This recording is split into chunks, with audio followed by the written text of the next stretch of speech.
"Get this trash out of my face!"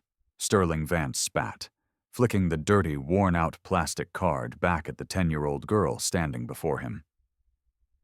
The lobby of the Sterling and Vance Tower went silent. Lily didn't move. Her oversized coat was covered in snow, and her hands were shaking from the cold, but her eyes were burning with a strange intensity.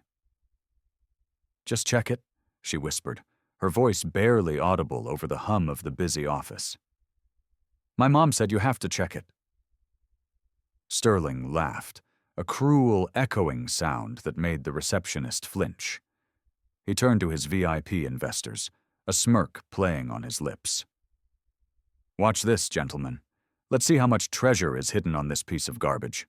10 cents? Maybe $1? He snatched the card from her hand and jammed it into the terminal with aggressive force. He wanted to humiliate her. He wanted to prove a point, that power belongs to the strong and the weak don't belong in his building. The machine beeped loudly. The screen lit up. Sterling's smirk vanished instantly. His eyes widened, fixing on the display. He blinked once, twice, but the numbers didn't change. The color drained from his face, leaving him pale as a ghost. The glass of champagne slipped from his hand and shattered on the marble floor, but he didn't even notice. He wasn't looking at a bank error. He was looking at an impossible number. The girl he had just called a rat was actually the owner of everything he stood on. Sterling is about to learn the hardest lesson of his life. If you believe that karma is real and that every action has consequences, hit that like button right now. Subscribe to the channel to watch the arrogant fall and the innocent rise.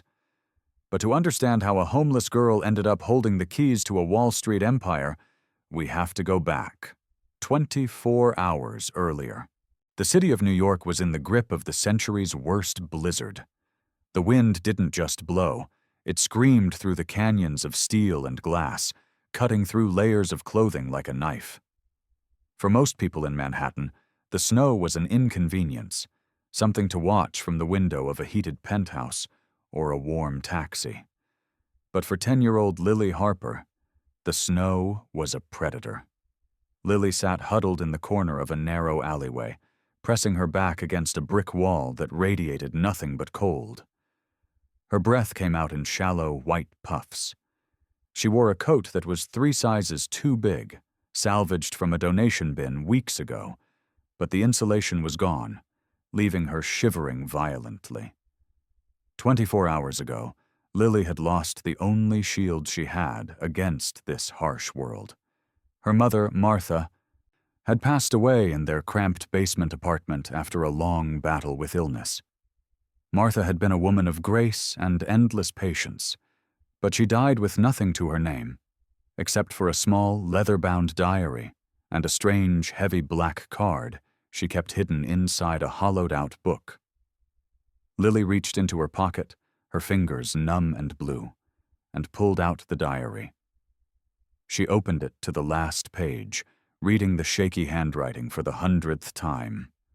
"Lily, my sweet angel," the note read. "If you are reading this, I am gone. Do not be afraid. Take the card. Find the building with the golden lion in the financial district. Ask for Arthur Caldwell. He will know what to do. Promise me you will be brave." Lily wiped a frozen tear from her cheek. She didn't know who Arthur Caldwell was. She didn't know if he was a friend or family. All she knew was that this was her mother's final command. It was a mission. She stood up, her knees weak from hunger. She hadn't eaten a proper meal in 2 days. The smell of roasted chestnuts from a street vendor drifted by, making her stomach cramp. But she turned away. She had no money. All she had was the black card. It looked old, the edges worn down to the white plastic underneath. The magnetic strip scratched. It looked like trash. But to Lily, it was a compass pointing her toward salvation. She tightened her scarf, stepped out of the alley, and began the long, brutal walk toward Wall Street. It took Lily 3 hours to reach the financial district. By the time she arrived, her feet were blistered and her face was numb. But then she saw it. Towering above the other skyscrapers was the headquarters of Sterling Vance Capital. Above the massive revolving doors sat a gleaming, golden lion statue, the symbol of power, wealth, and exclusivity. This was the place. Lily took a deep breath and pushed against the heavy glass door. As she stepped inside, the noise of the howling wind was instantly replaced by the hushed, expensive silence of the lobby. The air smelled of polished leather and fresh lilies. It was warm, so warm that it made her skin tingle painfully as it thawed. She took 2 steps across the pristine marble floor, leaving small puddles of dirty, melted snow with her worn-out sneakers. "Hey, you! Stop right there!" The booming voice made Lily jump. A security guard, a large man with a name tag reading Miller, marched toward her. He looked at her with a mixture of annoyance and suspicion. "This is private property, kid," Miller grunted, blocking her path. "The homeless shelter is 5 blocks down on 2nd Avenue. You can't be in here." "I'm not here for the shelter," Lily said, her voice trembling but clear. She reached into her pocket and clutched the card. "I'm here to see Mr. Arthur Caldwell. My mom sent me." Miller scoffed, crossing his arms. "Mr. Caldwell?" "Kid, Arthur Caldwell died 4 years ago. This building belongs to Mr. Vance now, and Mr. Vance doesn't like strays cluttering up his lobby. Now turn around and walk out before I have to drag you out." Lily stood her ground. "I have to see the person in charge." "Please." Miller reached for his radio to call for backup, but a soft hand touched his arm. It was Sarah, the young receptionist from the front desk. She had been watching the exchange, her heart breaking at the sight of the little girl's purple lips and shaking hands. "It's okay, Miller," Sarah said gently. "Let her stay for a moment. Look at her. She's freezing to death." "Sarah, you know the rules," Miller warned, lowering his voice. "If Mr. Vance comes down and sees a beggar in the lobby, he'll fire us both." "I'll handle Mr. Vance," Sarah lied, though her eyes showed fear. She knelt in front of Lily. "Hi, sweetie. I'm Sarah. Why don't you come sit on the sofa? I'll get you some hot cocoa and we can figure this out." Sarah led Lily to a sprawling Italian leather sofa in the waiting area. For the first time in days, Lily felt safe. She wrapped her hands around the warm paper cup Sarah brought her, savoring the heat. But the peace was short-lived. The elevator doors at the far end of the hall pinged open. A group of men in sharp, tailored suits walked out, laughing loudly. In the center was Sterling Vance. He was young, handsome, and radiated an aura of dangerous arrogance. He was in the middle of closing a deal with Japanese investors, and he was feeling invincible. Then his eyes landed on the sofa. He stopped mid-sentence. His smile vanished. "What?" Sterling hissed, pointing a manicured finger at Lily. "Is that doing on my $40,000 sofa?" Sarah rushed forward, pale with terror. "Mr. Vance, sir, I'm so sorry. She was freezing. I just wanted to—" "You wanted to turn my headquarters into a daycare for street rats?" Sterling cut her off, his voice echoing off the high ceilings. "You're fired, Sarah. Pack your things. Now." Sarah burst into tears, but Sterling ignored her. He marched over to Lily, who had shrunk back into the cushions, spilling a drop of cocoa on the floor. Sterling stared at the brown spot on the marble as if it were a crime scene. "Get up," Sterling commanded. "Get out." Lily scrambled to her feet, placing the cup down. She was terrified, but the memory of her mother's letter pushed her forward. She couldn't leave. Not yet. I have this," Lily stammered, pulling the black card from her pocket.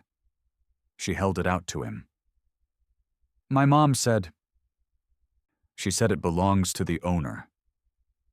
This brings us back to the moment that started it all. The moment Sterling laughed. The moment he took the card with disgust, thinking it was a joke. The moment he shoved it into the terminal to humiliate her in front of his investors. "You want to play bank?" Sterling sneered, swiping the card. "Let's see the balance. 0? Negative?" The machine beeped, the screen flashed, and then the room died. Sterling froze. The investors behind him leaned in, gasping audibly. On the screen, the account type wasn't savings or checking. It read Platinum Trust, Founder Level, and below that, the available balance, $250,000.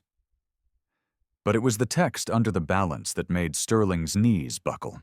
It read, Authorized Beneficiary, Lily Harper. Executor. Notes, upon activation, 51% of company shares transfer to beneficiary with immediate effect. Sterling dropped the terminal. It clattered loudly on the floor, but he didn't hear it. He looked at Lily, really looked at her for the first time. She wasn't a beggar. She was the majority shareholder of his company. She was his boss. This is a glitch, Sterling stammered, backing away, sweat beading on his forehead. Security, this is a hack. It is no glitch, Mr. Vance. A deep, gravelly voice came from the shadows near the elevators. An elderly man in a gray suit stepped forward. It was Mr. Henderson, the firm's chief legal counsel, a man who had served Arthur Caldwell for 40 years. He had been waiting for this day. Mr. Henderson walked past the stunned investors and stood beside Lily. He placed a protective hand on her shoulder. "You never asked about the history of this company, did you, Sterling?" Henderson said, his voice calm but cutting.